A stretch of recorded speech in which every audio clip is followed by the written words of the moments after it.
Hoje o programa Diálogo Sem Fronteira tem a satisfação de receber o professor Josué Pereira da Silva. Seja bem-vindo, professor Josué.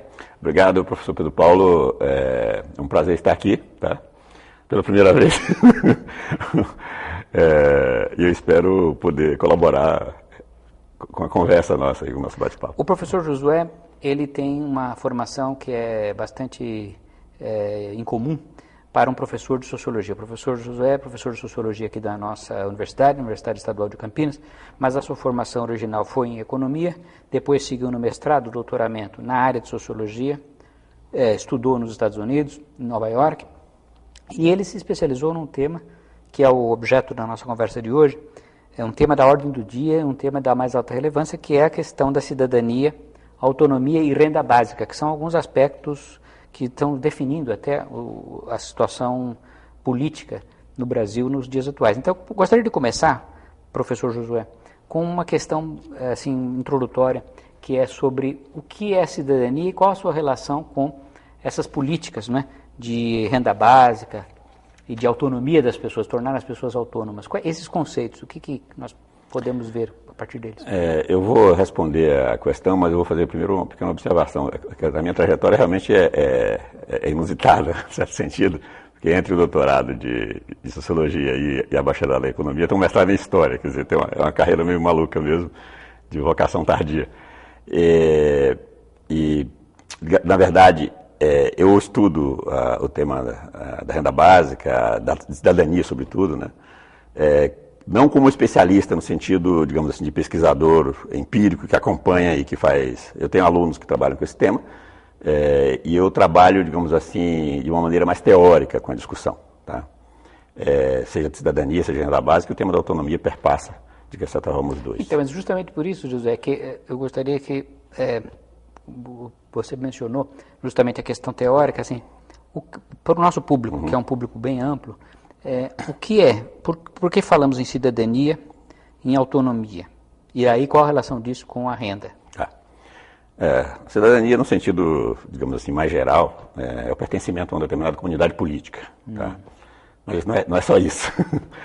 Todo debate, digamos assim, político, de filosofia política, de sociologia, sobre cidadania, envolve, digamos assim, uma concepção de cidadania que as pessoas tenham garantido, digamos assim, aquelas promessas da Revolução Francesa, que de certa forma não foram totalmente cumpridas, né? Liberdade, igualdade, fraternidade, associadas geralmente com os termos, a liberdade com a não interferência do Estado, que tem a ver com os chamados direitos civis, a participação política, né?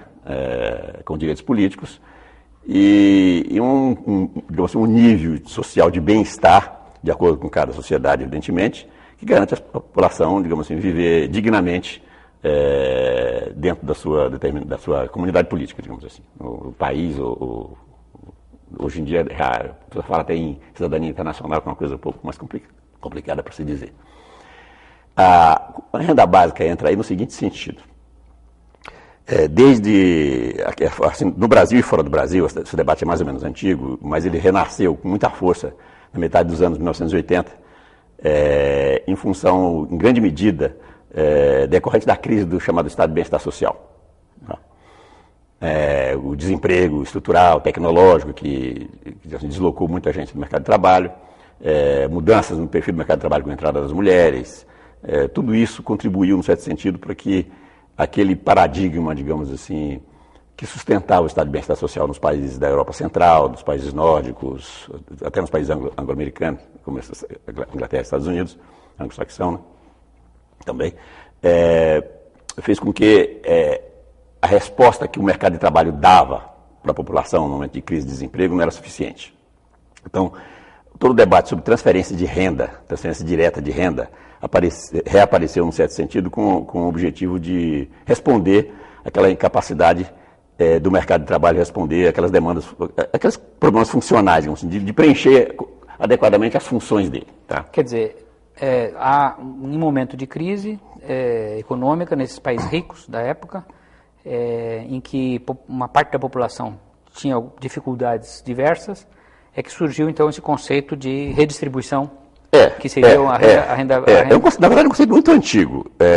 Tom Paine, por exemplo, Thomas Paine, né, que participou da Revolução Francesa, tem um texto chamado Justiça Agrária, onde ele já propõe uma espécie de, com um nome diferente, né, que seria uma renda básica, uma dotação para cada adulto recebesse ao longo da vida, para poder, digamos assim, diminuir as desigualdades sociais. Quer dizer, o conceito é muito anterior, mas a efetivação... E antes disso, parece que no mundo árabe já existia também esse tipo existe estudo que fala sobre isso. Mas o importante no debate moderno é que ele renasceu como uma força, digamos assim, muito grande na Europa, mas se espalhou pelo resto do mundo. Eu não diria que só a Europa, porque no Brasil, em 1990, 91, quando o senador Eduardo Suplicy mandou para o Senado uma proposta de renda mínima, que era inspirado no chamado imposto de renda negativo, que vinha lá do economista norte-americano Milton Friedman, esse debate começou a, digamos, se espalhar no Brasil também. Aí até os experimentos de transferência de renda mínima, que começaram nas cidades como Campinas, Brasília, Ribeirão Preto, entendeu? Mas não são a mesma coisa, tá? Então, qual é a diferença? Porque todo mundo menciona justamente essas experiências iniciais, como aqui na cidade de Campinas, de programa associado aos certos compromissos da família. Então, no caso aí, especificamente, escola, sim, que o filho esteja na escola e que a carteirinha médica também esteja em dia, né? E isso foi estabelecido aqui em Campinas na época do José Roberto Magalhães Teixeira. Né? Então, agora você disse que há diferenças. Então, há diferenças conceituais importantes. Isso. E a pergunta é muito boa exatamente por isso, né? Nós temos aqui Bolsa Família, tivemos renda mínima e Bolsa Escola em Brasília. Tá? A Bolsa Escola condicionava a frequência escolar das crianças ao recebimento de uma renda. Tá? O Cristóvão renda mínima, exatamente. O renda mínima, num certo sentido, também, entendeu? Tinha um mesmo perfil. A diferença entre renda mínima, de maneira geral, e renda básica, é que a renda básica não impõe nenhum tipo de condicionalidade. Tá? A renda mínima é uma política focada para determinado setor da população, geralmente de situação financeira desfavorável, e é por um tempo determinado, pelo menos em princípio. Ela pode permanecer por mais tempo, mas aí depende da intervenção governamental. A renda básica tem o seguinte sentido, é uma renda que deve ser distribuída. O nome não é mínimo, é básica, tá? Garante um padrão de vida razoável, dentro de determinada condição sociocultural de uma sociedade, para toda a população, independente da renda financeira de cada uma delas, se ela é rica ou pobre. Como diz o Suplicy, você pode dar o dinheiro para o Josué Silva ou pode dar para o Antônio Emílio de Moraes, nos extremos, digamos assim. Tá? E ainda por cima, ela digamos assim, permanente. É permanente e não tem contrapartida. Aí é interessante perceber nessa distinção onde entra a categoria autonomia. Porque na distribuição de renda, por exemplo, que tem o perfil da renda mínima e depois desemboca no Bolsa Família, o controle que o governo tem a partir das condicionalidades torna aquele tipo de transferência de renda uma espécie de doação do Estado para a população. Então isso, de certa forma, gera estigma daqueles que não recebem com relação a quem recebe. Então os que recebem se sentem estigmatizados por precisar de ajuda do Estado. E os que não recebem, que pagam impostos, acham que estão favorecendo toda a população que sem merecimento, digamos assim. Tá? Então, e a renda básica, ela vem exatamente nesse sentido. A ideia é quebrar esse estigma, tá? E se transformar num direito cidadão permanente. Agora, como o direito cidadão favorece a autonomia da cidadania. Só mais para completar a resposta. Tem uma outra coisa. No caso do Brasil, tem uma diferença fundamental. No Brasil e de certa forma, quase toda a América Latina, que a renda é dirigida para a família. E a renda básica é concebida, teoricamente pelo menos, pensando no indivíduo como alvo. Por isso que é uma política de cidadania. Tá? Agora, justamente, o que eu ia perguntar é justamente isso, assim, que depois dessa, digamos, definição muito clara de duas categorias, dois tipos de política diferentes, gostaria que o professor falasse sobre o que tem sido aplicado no nosso país, em diferentes países e em diferentes... bom, temos estado, município, quer dizer, quais são as políticas que estão em curso e o que poderia avaliar a respeito da sua eficácia num caso ou no outro, num tipo de política ou na outra. Nós temos diversos tipos de política de transferência de renda no Brasil, algumas que são por incrível que pareça, universalistas bem interessantes. Eu vou citar um exemplo que tem um colega meu que estuda o tema e vive tocando esse assunto, que é o Fundo Rural, aposentadoria do Fundo Rural, que é uma transferência de renda que não exige contrapartida. A pessoa basta provar que trabalhou, mas a prova, inclusive, é apenas uma carta assinada por alguém que foi empregador. Tá? Depois de 60 anos de idade, a pessoa recebe um salário mínimo para o resto da vida. Isso é um tipo de transferência de renda. Temos o benefício de prestação continuada também, que distribui mais renda, sei que é um salário mínimo também, mas para um conjunto de população menor. Mas o grande, digamos assim, carro-chefe da política de transferência de renda no Brasil é o Bolsa Família, sobretudo depois da unificação dos diversos programas regionais e específicos que o governo tinha antes de 2003, foram unificados. O Bolsa Família, embora a lei seja de 2008, de 9 de janeiro de 2008, a unificação do programa é anterior. Então o Bolsa Família existia, começou com a ideia de Fome Zero e foi incorporado o nome Bolsa Família. Alguns programas estaduais, mas de certa forma colaboram com eles, como Renda Cidadã de São Paulo, por exemplo. Tá? Mas no geral, esse programa ele é muito interessante, o Bolsa Família, por duas razões que eu acho principais. Até recentemente escrevi um texto para discutir a transição do Bolsa Família para a Renda Básica, porque na revista Ideias, um número de 2011, da revista Ideias do Instituto de Filosofia e Ciências Humanas.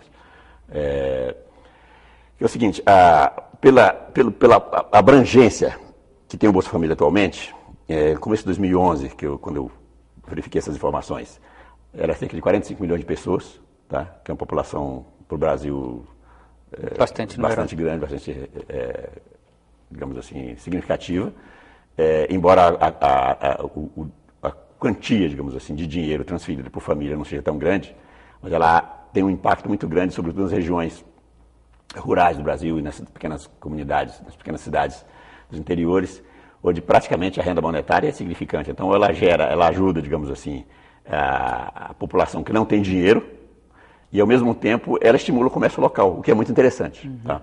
Isso é um dado. E o outro, como ela tem como alvo, digamos assim, principal a família, mas na figura do chefe de família, que em geral é mulher, entendeu? Famílias onde as mulheres são o chefe de família, quando é uma família completa com marido e mulher, a mulher é o destinatário, porque ela que sabe o que fazer com o dinheiro. É importante, sobretudo porque tem um papel digamos assim, de reconstruir ou de construir a família com bases sólidas. Tá? Alguns estudiosos ou comentadores dizem o seguinte: o homem pode pegar o dinheiro e tomar cachaça, a mulher pega o dinheiro e sabe o que fazer com ele. Então isso é importante. E isso é uma diferença grande com relação à renda básica. E a outra diferença é a generalização, porque a renda básica, existe uma lei também que foi sancionada pelo governo Lula em 2008, um dia antes do sancionamento do Bolsa Família, um dia 8 de agosto, outro dia 9, mas que está no papel ainda e é digamos assim, um ideal a ser alcançado, no meu modo de ver.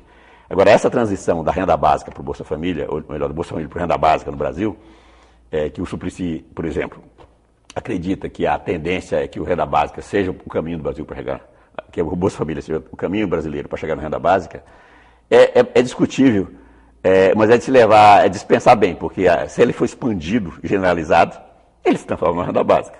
Tá? E embora seja voltado para a família, à medida que ele possa eventualmente vir a ser universalizado, ele vai alcançar todos os indivíduos também. Tá? E aí, nesse âmbito, uma pergunta que eu faria, professor Josué, em que medida esse tipo de política, no âmbito internacional, em outros países, tem sido aplicado e já teriam resultados que pudessem ser também indicadores do seu êxito? Porque a grande questão que se põe é em que medida esse tipo de política permitirá, por exemplo, uma melhor distribuição de renda ou que a população tenha, portanto, mais realmente acesso ao bem-estar social. Então, a pergunta é se historicamente, em outros casos, né, se nós temos experiências para vermos isso funcionando. Experiências internacionais de transferência direta de renda eu posso falar de 3 casos. Um é bem sucedido no estado, que é o estado do Alasca, nos Estados Unidos, que é um estipêndio do petróleo, uma parte do dinheiro do petróleo é transferido diretamente para a população anualmente, para toda a população em igual valor. Tá? É o primeiro experimento de renda básica, que seja transferência direta sem contrapartida. O simples fato de pertencer à comunidade política e morar lá há muito tempo. Tá, mas só que aí no caso não é...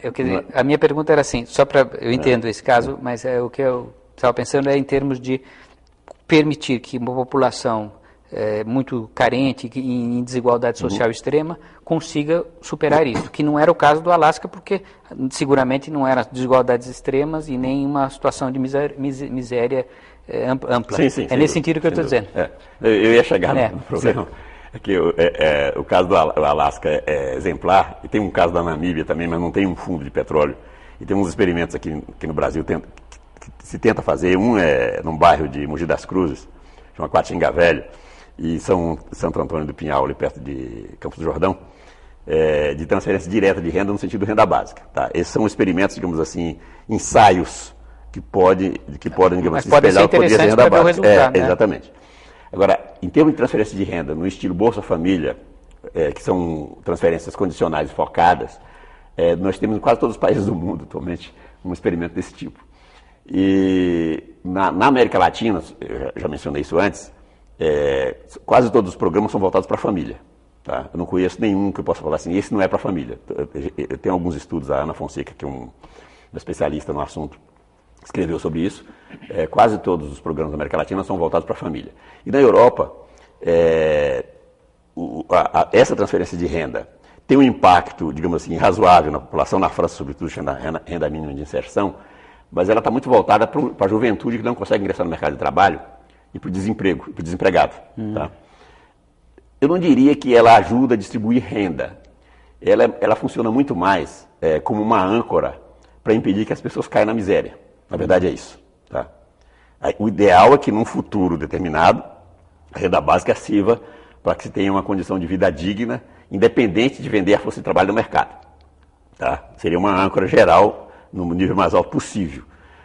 Mas isso não significa que ela seja uma responsável por distribuição de renda. Eu acho que ainda não é e não dá para falar isso. Tá? Olha, professor Josué, esse tema eu acho que é da mais alta relevância e mais. Vimos pelos exemplos que o professor deu que há políticas, não só no Brasil, como em outros lugares, que estão sendo bem importantes. Então eu queria agradecer muito a sua vinda aqui ao programa de hoje. Tenho certeza que o nosso público saiu entusiasmado com suas observações. Foi um prazer e agradeço também o convite. E eu espero que eu tenha, de alguma maneira, contribuído para tornar, digamos assim, o assunto pelo menos mais claro para as pessoas que não acompanham normalmente a discussão. Obrigado. Com certeza, professor. Foi uma aula. Então eu agradeço muito e convido a todos então ao próximo programa Diálogo Sem Fronteira.